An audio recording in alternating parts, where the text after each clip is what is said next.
कल हम लोग लाइफ प्रोसेस के बहुत ही इंटरेस्टिंग टॉपिक पढ़े थे जिसका नाम था रेसिप्रेटरी सिस्टम।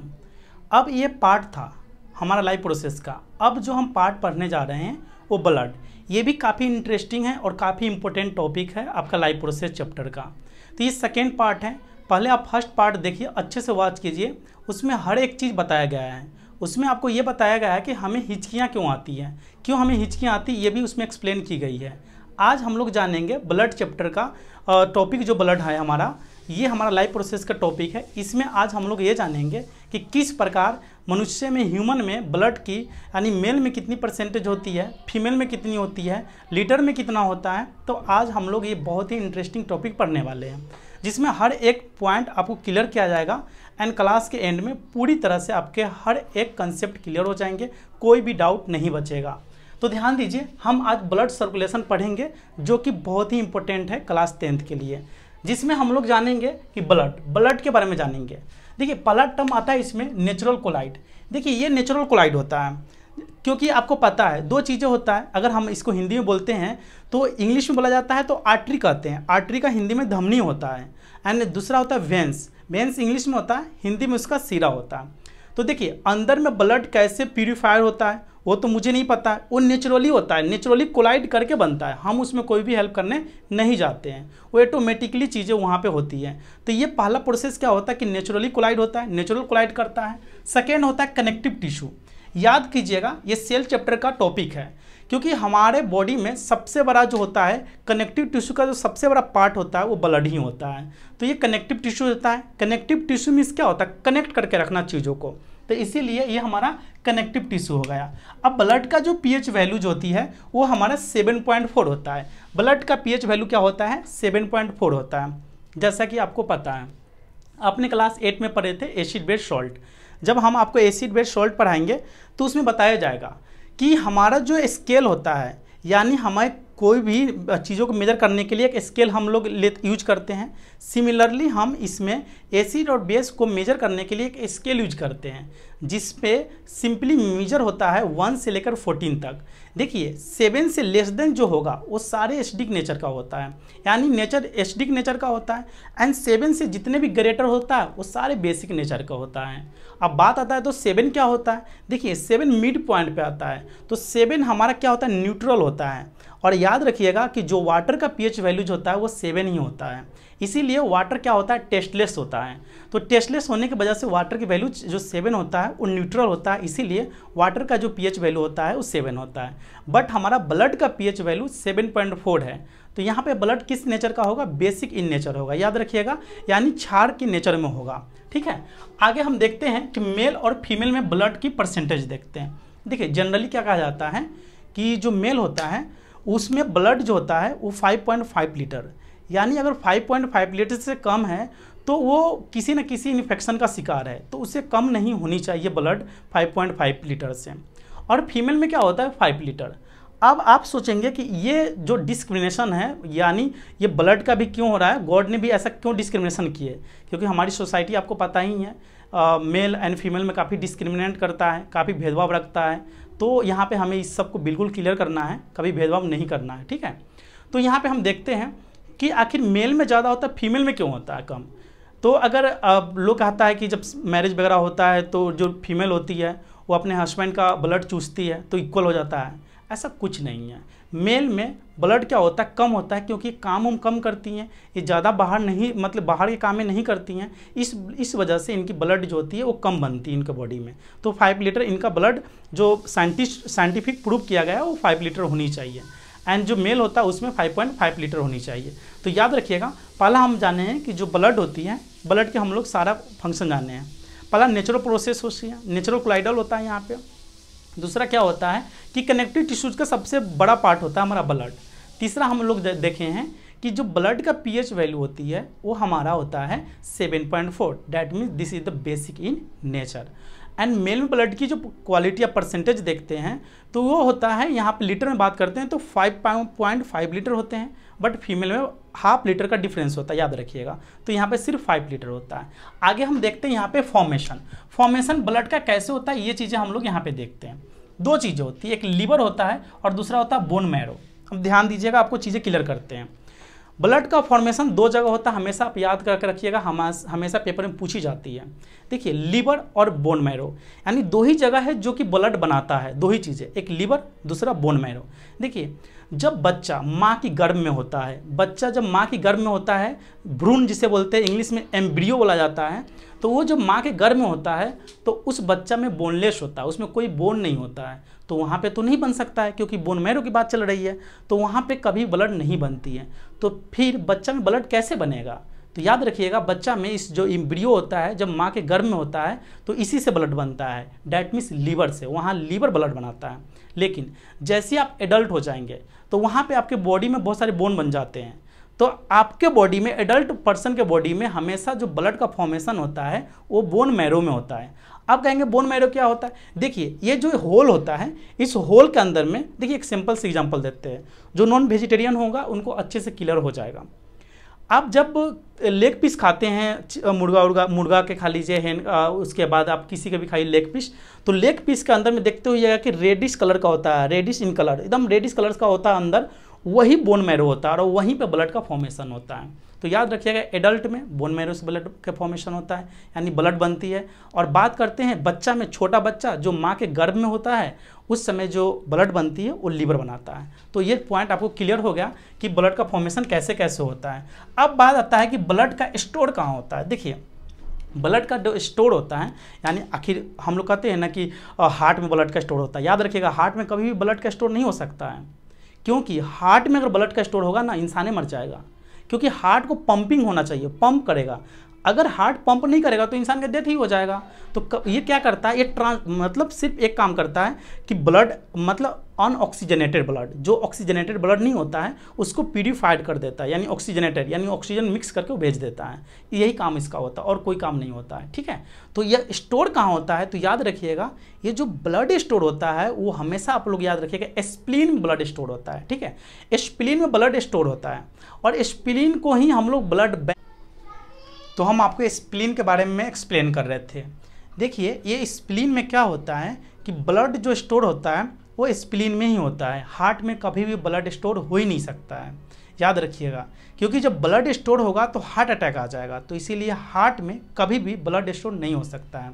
तो ब्लड कहाँ स्टोर होता है? कोई ना कोई जगह होगी जहाँ पे स्टोर होती होगी, तो उस जगह का नाम है स्प्लीन। देखिए स्प्लीन में दो चीज़ें होती है, एक तो स्प्लीन को ब्लड बैंक भी कहते हैं, साथ में हम लोग क्या बोलते हैं, स्प्लीन को हम लोग ग्रेव यार्ड भी बोलते हैं। ग्रेव यार्ड कहने का मतलब हुआ कि कब्रिस्तान, हिंदी में कब्रिस्तान होते हैं जहाँ पे मरे हुए लोगों को दफनाया जाता है।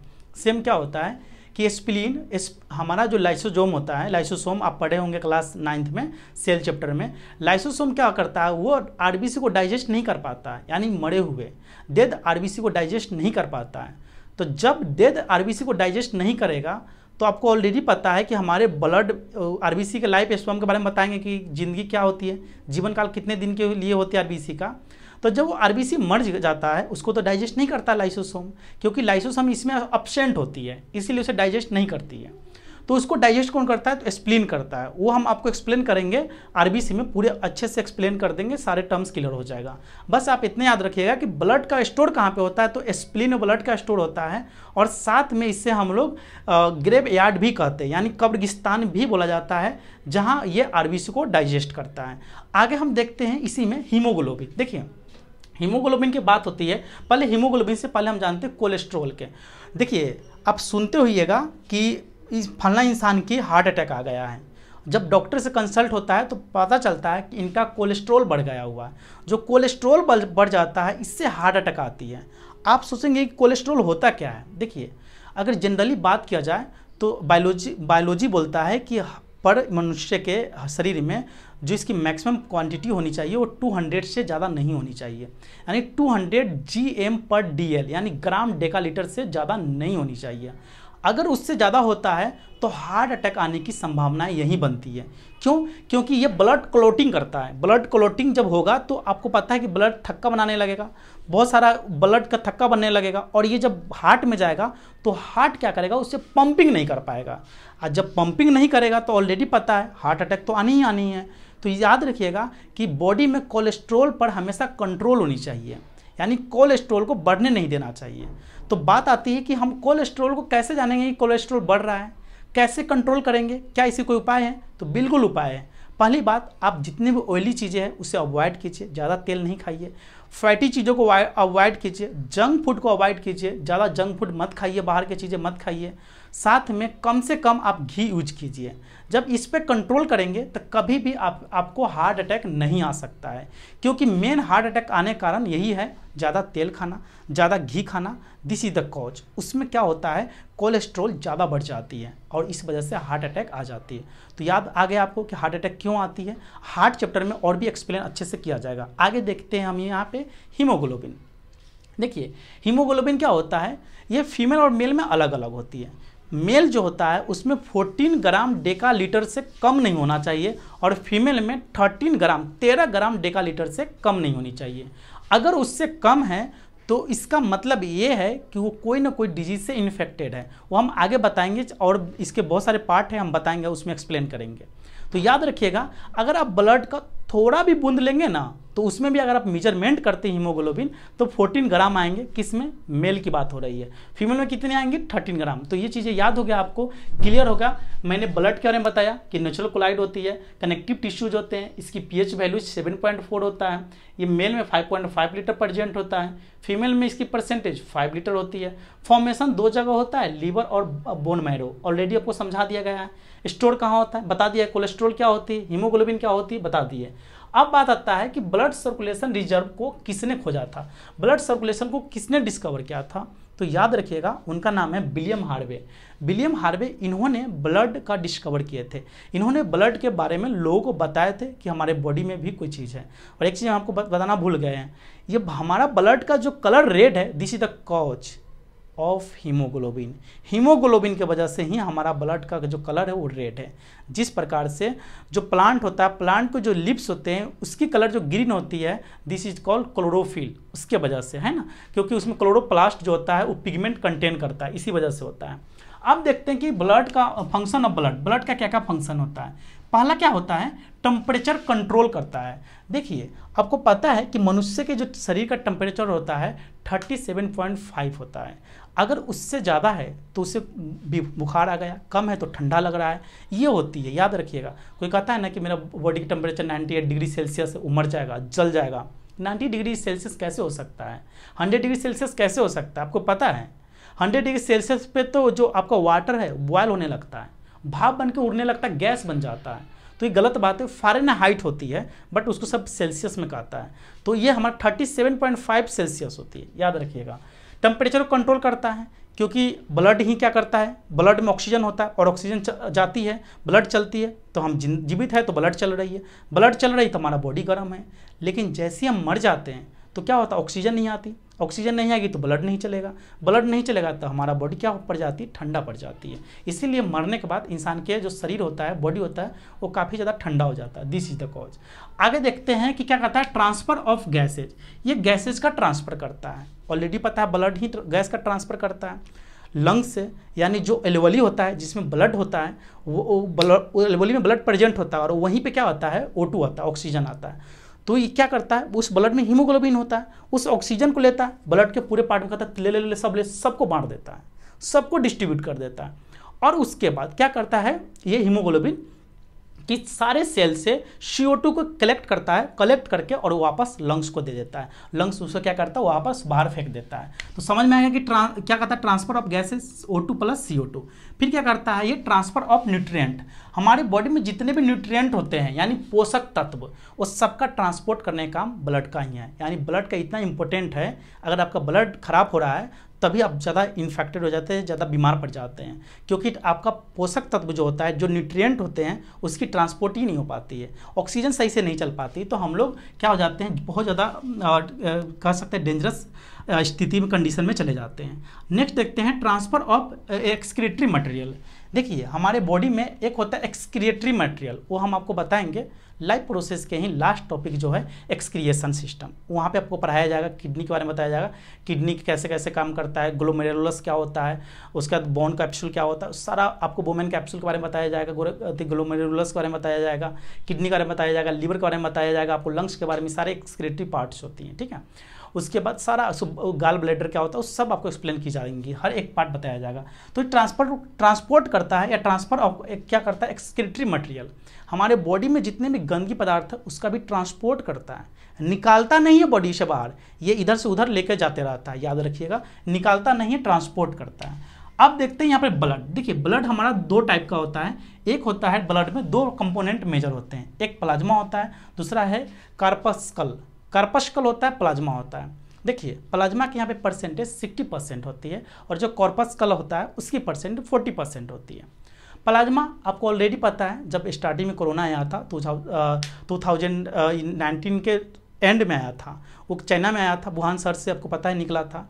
ये 2020 में यानी मार्च से हमारे यहाँ पे आना शुरू हो गया था, केसेज मिलना शुरू हो गए थे फरवरी से ही, मार्च में जब ज़्यादा हो लगा तो हमारे यहाँ पे प्लाज्मा थेरेपी होने लगा। देखिए प्लाज्मा थेरेपी क्या होता है हम वो भी एक्सप्लेन करेंगे, पहले आप थोड़ा जान जाइए। प्लाज्मा क्या होता है, हमारे ब्लड में ही एक येलो कलर का जो पिगमेंट प्रेजेंट होता है उसको हम लोग प्लाज्मा कहते हैं, ठीक है। और इसी प्लाज्मा से ट्रीटमेंट हो रहा था, क्योंकि प्लाज्मा में सारे चीज़ें प्रेजेंट होते हैं, जितने भी चीज़ें हैं हम बताएंगे आपको किस प्रकार से प्लाज्मा काम करता है। तो प्लाज्मा हमारा ब्लड में 60% होता है, ब्लड में किस कलर का होता है, येलो कलर का होता है। तो प्लाज्मा के कुछ और नाम है जिसे हम लोग फेब्रिजोन कहते हैं, साथ में प्रोथ्रोम्बिन कहते हैं। पहला नाम है फेब्रियोजोन, दूसरा है प्रोथ्रोम्बिन, ये नाम है प्लाज्मा की ही है, दूसरा नाम साइंटिफिक नेम कह सकते हैं। दूसरा जो कार्पलस है इसके 40% होते हैं। इसमें मेनली 3 चीज़ें प्रेजेंट होता है, एक हमारा होता है आरबीसी, डब्ल्यूबीसी, फिर प्लेटलेट्स होती है। देखिए आरबीसी हमारे बॉडी में लगभग 50 लाख होती है। अगर 50 लाख से कम आरबीसी है तो इसीलिए आपको थकान सा आता है, नींद आता है, सो जाते हैं, पढ़ने का मन नहीं करता है, कुछ भी करने का मतलब इच्छा तो करता है कि यार आज बहुत पढ़ना है, लेकिन आरबीसी कम होने की वजह से आपको मतलब मन तो कर रहा है लेकिन आप कर नहीं पा रहे हैं। और याद रखिएगा आरबीसी कितना होता है, 50 लाख होता है। अगर इसका साइंटिफिक नाम जानेंगे तो ये होता है एथेरियोसाइट होता है, एथेरियोसाइट होता है इसका साइंटिफिक नेम होता है। डब्ल्यूबीसी का साइंटिफिक नेम होता है ल्यूकोसाइट, और प्लेटलेट्स का साइंटिफिक जो नेम होता है वो होता है थ्रोम्बोसाइट, ठीक है। इसका साइंटिफिक नेम है, ऐसे कभी पूछा नहीं जाता है, कभी कभी पूछा जाएगा तो आप याद रखिएगा। लाइफ के बारे में बात होता है कि इसकी जीवन काल कितने दिन की होती है, तो आरबीसी की 120 दिन यानी 120 डेज के बाद आरबीसी मर जाता है। डब्ल्यूसी की बात करते हैं तो इसकी जो संख्या होती है वो 10 लाख होती है, सॉरी 10,000 होती है, 10,000 होती है, और ये हमारा 4 डेज के बाद खत्म हो जाती है, ब्लड में मर जाती है। बात आता है प्लेटलेट्स का, तो इसकी संख्या 2 लाख 2 लैक्स होती है, और इसकी जो आप जीवन के बात करते हैं, लाइफ के बारे में बात करते हैं तो ये 7 डेज में इसकी डेथ हो जाती है। तो मैंने एक कम्प्लेक्स टॉपिक आपको बताया। अब बात करेंगे कि आरबीसी डब्ल्यूबीसी प्लेटलेट्स जब खत्म हो जाती है तो फिर इसको डाइजेस्ट कौन करता है, तो याद रखिएगा उसका जो डाइजेस्ट करता है वो डाइजेस्ट करने वाला हमारा, डाइजेस्ट करने वाला बताएंगे, लेकिन इसको बनाता कौन है पहले ये जानिए कि मरने के बाद तो भी बनना भी चाहिए। तो बेटा हमारा कार्पलस जो कॉर्पस्कल है यानी डब्ल्यूबीसी आरबीसी प्लेटलेट्स ये मरा है, प्लाज्मा नहीं मरा है, यही बनाता है। कोरोना में क्या होता है, ये सारा मर जाता है तो प्लाज्मा बनाता है, और ये प्लाज्मा बाहर से दी जाती है ताकि क्या हो वो जल्दी जल्दी इसका फॉर्मेशन करे आरबीसी डब्ल्यूबीसी प्लेटलेट्स, जिससे इंसान की क्या हो बच जाए। आप लोग इस चीज़ को लिख लीजिए या आप स्क्रीनशॉट लीजिए, हम अब आगे पढ़ने वाले हैं, इसमें हम जानेंगे आरबीसी के बारे में, डब्ल्यूबीसी के बारे में, प्लेटलेट्स के बारे में।